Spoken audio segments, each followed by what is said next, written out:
হ্যাঁ তুমি পারবে, চেষ্টা করো একটু, তুমি পারবে। আজকে আমি আপনাদের শোনাবো দুটি ব্যাঙ এবং তাদের বৃহত্তর ব্যাঙ পরিবারের গল্প।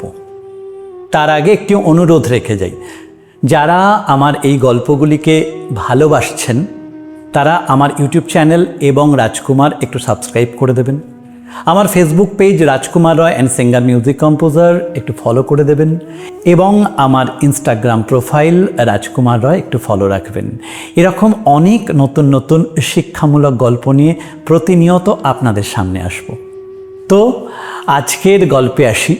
আজকের গল্পের প্রেক্ষাপট একটি ঘন জঙ্গল, যেখানে আমার এই গল্পের দুই চরিত্র, দুটি ব্যাঙ এবং তাদের বৃহত্তর ব্যাঙ পরিবার একসাথে বন্ধুত্বপূর্ণ সহাবস্থান করে। তারা হুটোপাটি, ছুটোছুটি, লাফালাফি, বৃষ্টি হলে গ্যাঙর গ্যাং ডাকা, সমস্ত কিছু করে। একদিন তারা খাবারের সন্ধানে সকলে মিলে বেরিয়েছে। বিপত্তি ঘটল, তাদের মধ্যে আমার এই গল্পের কেন্দ্রীয় দুই চরিত্র, দুটি ব্যাঙ, এটি গভীর কুয়ায় পড়ে গেল। কি করে উঠবে তারা?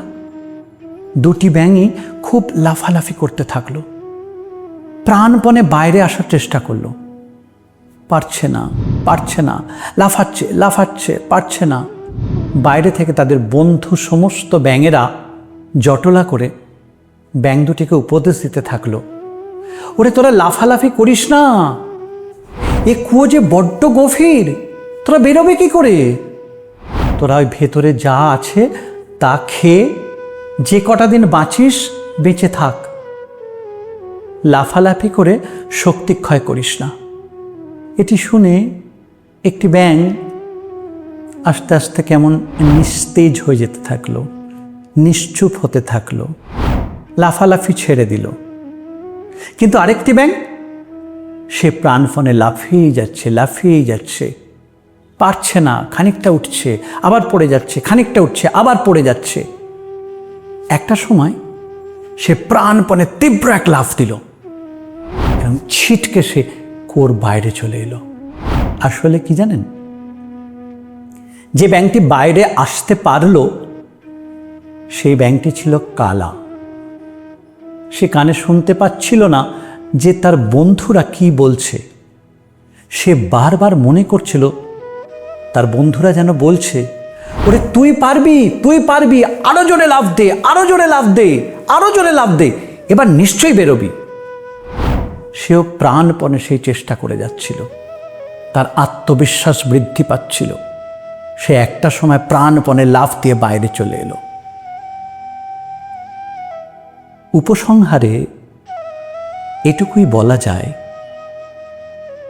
আপনার পারিপার্শ্ব, আপনার স্বজন যদি আপনাকে ধনাত্মক শক্তি যোগায়, তাহলে আপনি অসাধ্য সাধন পর্যন্ত করতে পারেন।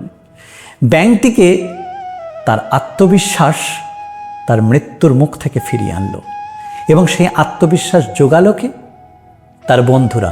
এই মুহূর্তে তার বন্ধুরা না যোগালেও সে ভেবেছিল তার বন্ধুরা তার আত্মবিশ্বাস জুগিয়েছে। তাহলে আপনাদেরকে বাঁচতে হবে। কে আপনার ভালো চায়, কে আপনার আত্মবিশ্বাস বাড়াবে, কে আপনার সত্যিকারের স্বজন বা সুজন? সবাই হতে পারে না সুজন। সুতরাং বেছে আপনাদেরকেই নিতে হবে যে কে আপনার আত্মবিশ্বাস বাড়াবে, কোন অ্যাসোসিয়েশন আপনাকে এগিয়ে দেবে, কোন অ্যাসোসিয়েশন আপনার ধনাত্মক শক্তি বাড়াবে। সুতরাং সমস্ত ঋণাত্মক শক্তি থেকে দূরে থাকুন, সমস্ত ঋণাত্মক মানুষজনের থেকে দূরে থাকুন। শুধুমাত্র তাদের সঙ্গেই থাকুন, তাদের সঙ্গই করুন যারা আপনাকে বলবে, হ্যাঁ তুমিই পারবে, চেষ্টা করো, তুমিই পারবে।